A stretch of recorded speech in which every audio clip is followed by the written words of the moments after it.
Well, it wouldn't be politics if we didn't have ideology show up in economic theory and we have two sides to what to do if the economy's bad or good. And of course, we do. So we do have politics. So we're going to have two sides. So one of the two sides we're looking at today is Keynesian economic policy. Keynesian economic policy 4.25. So go ahead and write Keynesian economic policy. And we're going to have a second card that is supply side economic policy. So we'll look at that in a second. But let's look at Keynesian first. First off, it's named after the early 20th century economist named James Maynard Keynes, I should say. And so Keynes came up with this theory about how the government can manage the economy and keep it growing. Named after James Maynard Keynes, early 20th century economist.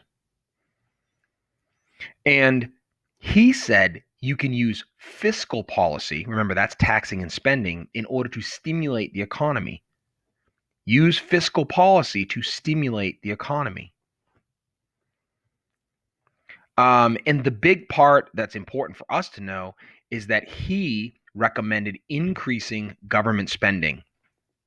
And that means more infrastructure projects. That'd be like roads, bridges. You see a picture here of the Hoover Dam back in the 30s.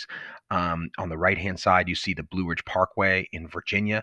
The Blue Ridge Parkway was built during the 1930s as a infrastructure project to give jobs to people and government spending. And so those type of things would be seen as a way to stimulate the economy and to create jobs. Also thrown in there with that would be also welfare programs as well. And this was associated with the Democrat Party because it was made really popular by FDR, Franklin Delano Roosevelt, during the Great Depression. However, it's not like Keynesian economics is completely Democrat because certainly Republican administrations have used parts of it.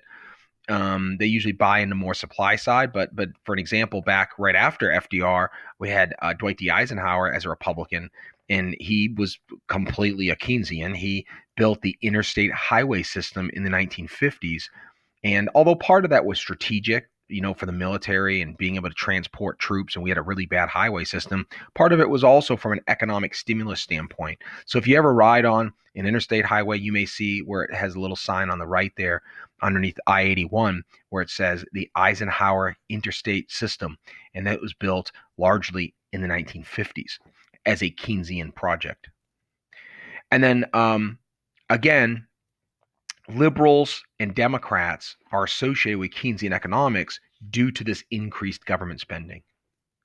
So liberals and Democrats. So if the economy goes bad, you're going to hear Democrats talk about a big spending bill. We're going to spend, a large amount of money on, this or that. And that's just classic Keynesian economics. All right, pause if you need to. We're moving on to the next one. All right, 4.26, supply side economic policy. This is going to be the more conservative policy. This first definition is going to be a little long, so I apologize ahead of time for that. But this is an economic philosophy that encourages tax cuts and deregulation, so having less government rules on businesses in order to promote economic growth. An economic philosophy that encourages tax cuts and deregulation to promote economic growth.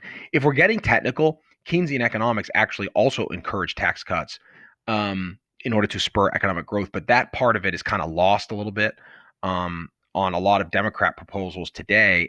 But the Republicans really focus on that aspect of Keynesian economics. Now they call this different theory supply side economics, and also deregulation is a big part of Republican philosophy, the idea that government rules make it hard for businesses to run. So if you cut regulation, then it's going to be easier for businesses to be able to do business and hire people, and then that spurs economic growth. All right, so it is associated with conservatives and Republicans. Almost every single Republican in the last 40 years has run for president with some sort of tax cut proposal, like always. It's just like that's ideology. And almost every Democrat will talk about increasing government programs. That's the way ideology works. Ronald Reagan made it really popular in the 1980s. And of course, we were in a bad recession in the early 1980s.